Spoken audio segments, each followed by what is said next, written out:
All right, let's make a little transition here because we got to talk about, man, a real deal boxing event, man. Sold out arena, and man, the production, the theatrics, Yeah. absolutely incredible. And I got to tell you what, pound for pound, it don't get no better than that mariachi we saw. That was such an on-point performance, that walkout of Canelo. But my man Canelo Alvarez, Saul Alvarez, goes out here. I gotta pat myself on the back a little bit, and I gotta address some people in the chat. My man Will Wong, just because I ain't bringing it up, yeah, I'm reading it. I see every comment you're saying. But you know what? Actually, I take that back. Some comments do not come through on the software we're using. So if I'm not addressing it, that's my bad. Not everything gets through, but most does. And guess what? He tried to say he didn't think that was a good look. Canelo by KO. Well, let me tell you why you're wrong, Will Wong. Let me put this right in your face right now, homeboy. It was the play. Canelo Alvarez goes out there, and my man did exactly what he said he was going to do. He said he was going to take out Billy Joe Saunders in the 7th, 8th round. He said this was not going to make it to the 10th, and oh boy, was he right. Was this an entertaining fight? Absolutely. Were people getting a little too ahead of themselves with the success that they saw of Billy Joe Saunders? I think so, man. You got to think, this is boxing. This is 12 3-minute rounds. This is not like MMA where you literally just have to win 2 rounds out of 3. It must happen now. It must happen. It just, you got to get it done. This is boxing, man. This is a marathon. This is a lengthy, long game plan where we're adjusting. We're making changes round by round. And my man Canelo went out there and did just what he said he was going to do. And I took him by KO at absolute even money. That's how you turn a minus 800 guy into even money. Now, was it risky? Yeah. Billy Joe Saunders had never been finished. This guy not only had never been finished, he never lost. Okay. Now, had he fought any competition on the level of a Canelo Alvarez, a guy who's pound for pound easily and far away the best boxer? I mean, this guy has it all. Okay. Power, speed, footwork, technique, durability, precision, speed.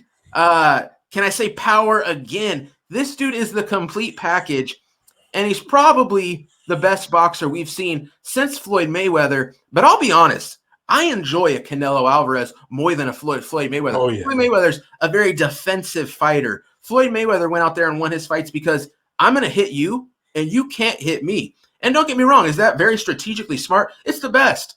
I tell people all the time, if I was a pro fighter, do you know what my number one concept in fighting would be? I'm going to hit you a lot, and you're not going to hit me. How can I lose if I'm not getting hit, but I'm hitting you? You can't. And that's how Floyd Mayweather rode to 50-0. But also, speaking of which, Mayweather, very good strategy taking on a 22-year-old Canelo because, man, if he waited and he was getting this Canelo, oof, that might be 50-1. You know what I'm saying? I really like what I see out of the kid. But here's what I want to get at from a technical standpoint. There was a certain maneuver that Billy Joe Saunders is guilty of, and he eventually began to lean on it way too much. And you want to know what that was? Do you want to know how he lost this fight? Do you want to know why Canelo Alvarez finished this fight, TKO'd Billy Joe Saunders? Billy Joe Saunders meticulously over and over again began to duck his head. That's a move he went to over and over again, initially with a lot of success, to slide, slip a lot of the straight shots, a lot of the hooks of Canelo Alvarez. He's dipping. Canelo says, you know what? You got that dip going pretty good. It's time to throw some absolute heat short uppercuts. Sure enough, he begins to land them. Every time he dips, boom, uppercut, boom, uppercut. One of those uppercuts, man, maximum power. Canelo spoke about it after the fight. He literally felt the bones break in the face of Saunders. He knew when he landed that shot, he had either broken his cheekbone or he had broken his orbital. Listen, it's a fact as it stands right now. The orbital bone is broken. I wouldn't be surprised if the cheekbone's broken as well. You could see Billy Joe Saunders, the guy, that's a retire, okay? He could not come off the stool, and Canelo went back to his corner after the round saying, this guy's not coming back out. I broke his face. I broke his face. And you could see Canelo before the fight's even waved off celebrating. Yeah. There's no way that guy's getting off that stool. He was absolutely right. You could even see in the eye the swelling from Billy Joe Saunders. The dude's eyeball was literally moved back into his head. I mean, the structure holding that eyeball in place had broken apart. Yeah, it's another boxing play I sent out on the Patreon. Another casher, baby. Canelo by KO. I never had any doubt, you know. Somebody even on my Twitter, I said early in the fight, I go, Canelo's way better. Yeah. Somebody gives me the meme. It's the dude turning with the question marks. You know, I had to ask him. I had to leave a reply. Are you still confused? Because a man went out here and only did everything he said he was going to do. Hard to knock a guy when he says he's going to take you out in the 7th or 8th. He takes you out in the 7th or 8th. I don't know how to criticize him. Canelo Alvarez, he's the best boxer in the world right now. Who's going to beat this guy? I don't know. Al, tell me, what'd you think? What'd you have?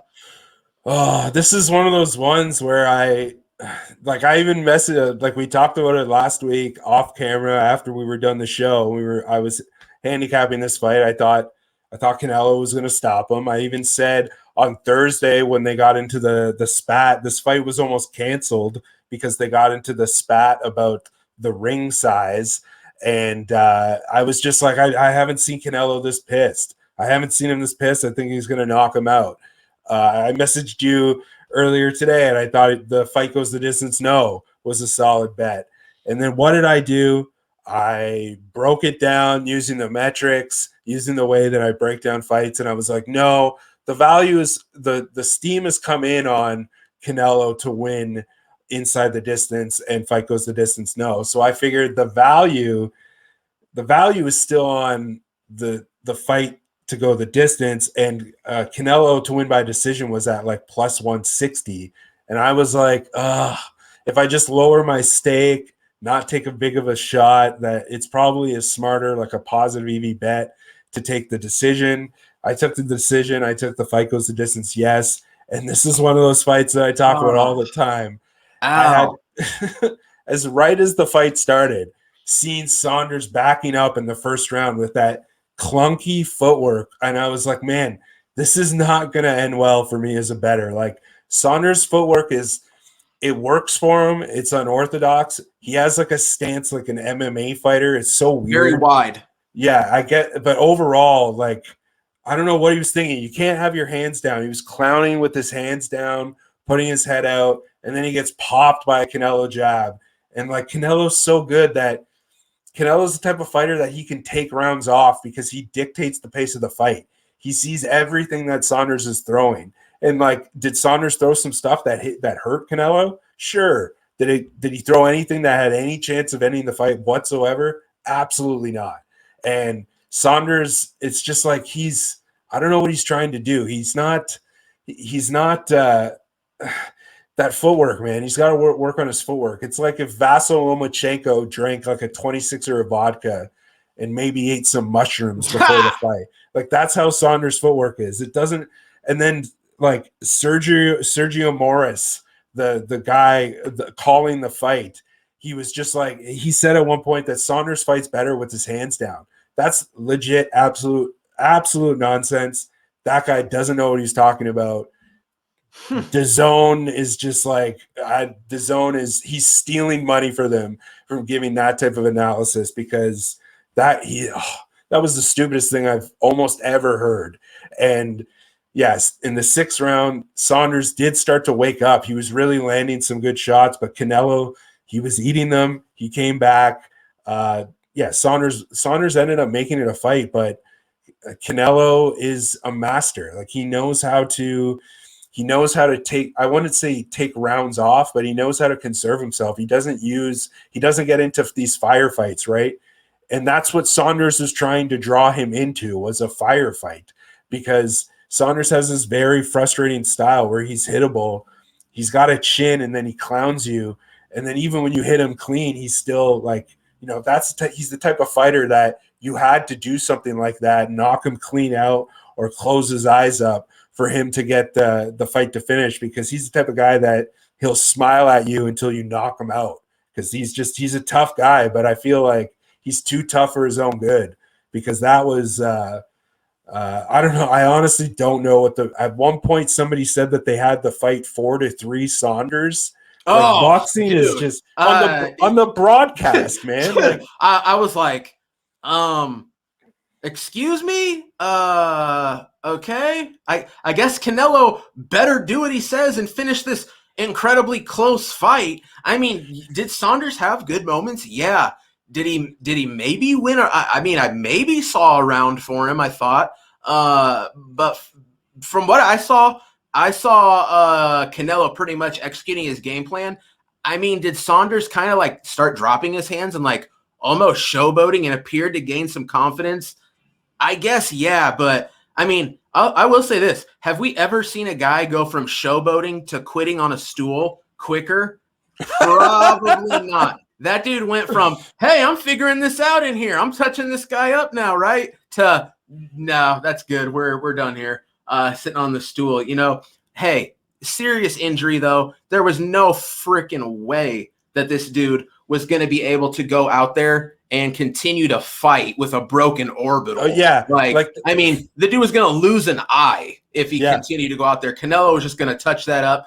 It's like we said, Canelo knew the fight was over when he landed the punch. He felt that face give way, which seems crazy. You could feel such detail with big boxing gloves on, but we're talking about the best guy in the world at this point. I bet he knew when he landed that shot the fight was over, as he claims. Dude he started to put his hands up, right? That's when he started to, and you could tell he was just like, this guy's not a threat to me anymore. I've nullified him. And like you said it perfectly, he was ducking his head, which got him that uppercut, which really hurt him. And then Canelo, super savvy fighter, just started to go onto that the left side. And then this broadcast was so unbearable, man. They were saying, the one British announcer was saying, like, the fans at home in England probably don't like seeing that fight get stopped. You want to see a guy go out on the shield? Like, what the hell are you talking about? Like, what? Yeah. That was the fight wasn't stopped. The corner waved it off. Like, there's no, boxing is just insane. I'm so thankful that I found MMA and got away from just like, that whole broadcast was just absolutely unbearable. And then one thing I wanted to bring up, I don't know if anybody saw it. It was the fight right beforehand, Soto versus Takayama. If anybody hasn't seen that stoppage, go on Twitter or YouTube and look at the stoppage. It is one of the worst stoppage I have ever seen in boxing. Like, the guy was losing the fight. He was getting into good exchanges. He didn't have his hands down, and the ref stopped it, and just out of mercy. That's what the referee said. Like, that was, if you haven't seen it, go check it out. Soto versus Takayama. It was for a belt too. Literally one of the worst stoppages I have ever seen. And one more thing I wanted to say. It's so funny how the UFC is so fully willing to go head to head with Triller. But I feel like, they won't go head to head with Canelo. And then I feel like that's why they were so hesitant to match something up with this Canelo fight. I feel like they almost took an L, like conceded tonight, by we're just going to put Watterson Rodriguez on because, we're kind of letting them have their stage, right? And instead of going head to head with them, they were just like, it was kind of like the precursor. It was kind of like the appetizer. And then props to the UFC and Golden Boy because our DAZN, because the fight was coordinated perfectly. Like, as soon as Rodriguez Watterson ends, Canelo was walking to the ring. It was perfect. Totally. Great stuff. So, so disappointing because I didn't, my gut was Canelo by inside the distance. And then what is it? Paralysis by analysis. Yeah, because Al, I'm not kidding you, dude. Like, it was so interesting because, like you said, you hit me up earlier in the week. I'm not kidding. Like, half an hour before you hit me up, I had just got done, like, thinking about the fight and, like, looking at it and kind of, like, analyzing where the numbers were at. And I'm like, man, just something tells me that Canelo by KO is the move here. You know, that KO, TKO, DQ. I think that's the move here. And then you hit me up later on. You're like, hey, man, I think Canelo by KO, that might be the move. And I'm like, yeah, that's kind of where I'm at. So I'm surprised to hear.